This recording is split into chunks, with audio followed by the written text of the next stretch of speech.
Today we are going to be learning how to sew a mock French seam. I know you're going to love this one because it's a French seam, but it's mock. What that means is we're not sewing it the exact way that we sewed the French seam a few days ago. A mock French seam is a bit fiddly to do, but you're going to be able to ace it because you're going to watch this tutorial. I also have a photo tutorial on my website. I will link that in the description below, as well as pin it in the first comment. I need to remember to do that because I keep forgetting. You don't need any special tools for a mock French seam. We will crack on and you will do beautiful sewing, and I will see you tomorrow for the next one. Don't forget to like the video. You don't have to subscribe, but give it a like because that tells YouTube that this Learn to Sew sewing course, which I'm providing for free, is valuable and helpful to people who want to learn to sew.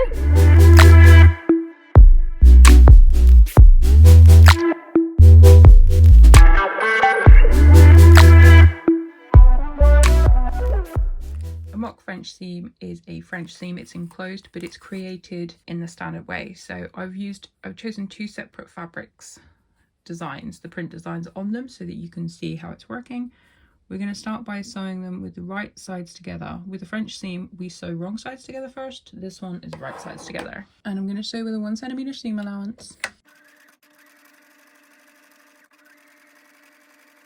Okay, the next step is to press everything open as if you were creating an open seam.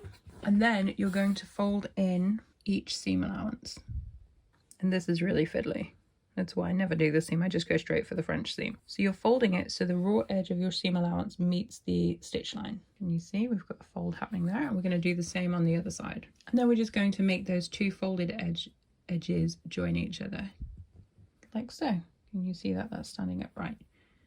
We can pin, and then we're just going to sew along that edge to create the mock French seam. If you open it up, it will look as normal. And on the reverse, you can see we've created that mock effect.